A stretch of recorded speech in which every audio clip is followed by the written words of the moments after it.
मेघनाद की मृत्यु के बाद पत्नी सुलोचना का क्या हुआ? सुलोचना मेघनाद की पत्नी व भगवान विष्णु के शेषनाग वासुकी की पुत्री थी, इसलिए सुलोचना को नाग कन्या कहा जाता था। जब लक्ष्मण मेघनाद का वध करने जाने लगे तब भगवान श्रीराम ने लक्ष्मण से कहा कि चूंकि सुलोचना एक पतिव्रता नारी है, इसलिए मेघनाद का मस्तक भूमि पर ना गिरे। इसलिए जब लक्ष्मण ने मेघनाद का मस्तिष्क काटकर धड़ से अलग कर दिया तो उसे श्रीराम के चरणों में रख दिया।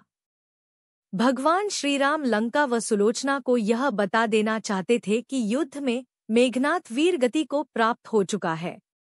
इसी उद्देश्य से उन्होंने मेघनाद की दाहिनी भुजा को काटकर धनुष बाण से सुलोचना के पास पहुंचा दिया। जब सुलोचना ने मेघनाद की भुजा देखी तो उसे अपनी आंखों पर विश्वास नहीं हुआ। उसने उस भुजा से युद्ध का सारा वृतांत लिखने को कहा। उसके बाद एक कलम की सहायता से मेघनाद की भुजा ने युद्ध में घटित हुई हर घटना का वृतांत सुलोचना को लिखकर बता दिया। इसके बाद सुलोचना अपने पति की भुजा लेकर रावण के पास पहुंची व उनसे अपने पति के साथ सती होने की आज्ञा मांगी। रावण ने उसे यह आज्ञा दे दी, किंतु पति के सिर के बिना वह सती नहीं हो सकती थी। इसलिए उसने रावण से मेघनाद के धड़ की मांग की, किंतु रावण ने शत्रु के सामने याचना करने से मना कर दिया। राम एक मर्यादा पुरुषोत्तम पुरुष थे व उनकी सेना में ऐसे अनेक धर्मात्मा थे, इसलिए उसने सुलोचना को स्वयं श्रीराम के पास जाकर मेघनाद का मस्तिष्क लेकर आने की आज्ञा दे दी। सुलोचना लंका नरेश से आज्ञा पाकर श्रीराम की कुटिया की ओर प्रस्थान कर गई। जब सुलोचना भगवान श्रीराम के पास पहुंची तो श्रीराम व उनकी सेना के द्वारा उनका उचित आदर सम्मान किया गया व श्रीराम ने उनकी प्रशंसा की। सुलोचना ने भगवान को प्रणाम किया व अपने पति का मस्तिष्क मांगा। श्रीराम ने भी बिना देरी किए महाराज सुग्रीव को मेघनाद का सिर लाने को कहा, किंतु सभी के मन में यह आशंका थी कि आखिर सुलोचना को यह सब कैसे ज्ञात हुआ। तब सुलोचना ने मेघनाद की भुजा के द्वारा उसे सब बता देने की बात बताई। यह सुनकर मुख्यतया वानर राजा सुग्रीव हतप्रभ थे व उन्होंने सुलोचना से मांग की कि यदि उसके पतिव्रत धर्म में इतनी शक्ति है तो वह इस कटे हुए सिर को हंसाकर दिखाए। यह सुनकर सुलोचना ने उस मस्तिष्क को अपने पतिव्रत धर्म की आज्ञा देकर उसे सबके सामने हंसने को कहा। इतना सुनते ही मेघनाद का कटा हुआ सिर जोर जोर से हंसने लगा। सब यह देखकर आश्चर्य में पड़ गए, किंतु भगवान श्रीराम सुलोचना के स्वभाव व शक्ति से भली भांति परिचित थे।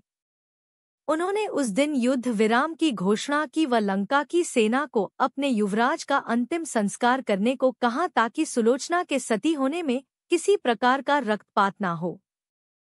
इसलिए उस दिन कोई युद्ध नहीं हुआ था। इसके बाद श्रीराम के आदेशानुसार मेघनाद का सिर उसकी पत्नी सुलोचना को सौंप दिया गया। वह अपने पति का कटा हुआ सिर लेकर लंका लौट आई। श्रीराम ने अगले दिन के लिए युद्ध विराम की घोषणा की ताकि लंकावासी अपने राजकुमार की मृत्यु का शोक मना सके और उसका अंतिम संस्कार किया जा सके।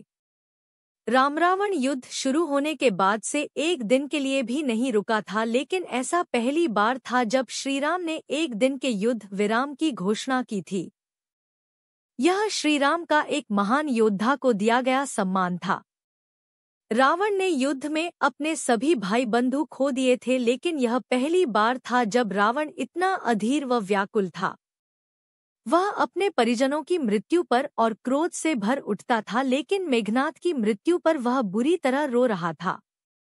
अगले दिन मेघनाद की अर्थी को भव्य रूप से सजा दिया गया था। सुलोचना अपने पति का कटा हुआ सिर लेकर उस अर्थी पर बैठी हुई थी।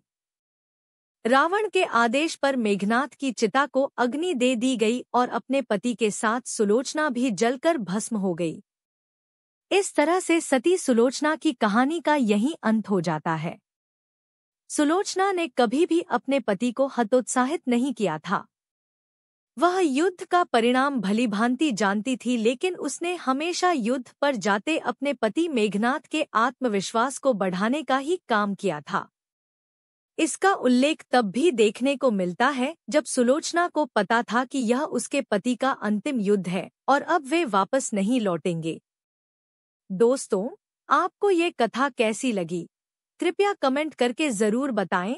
वीडियो पसंद आया हो तो लाइक करें और ऐसी ही और भी बहुत सारी कहानियों, कथाओं एवं जानकारियों को सुनने के लिए चैनल को सब्सक्राइब जरूर करें।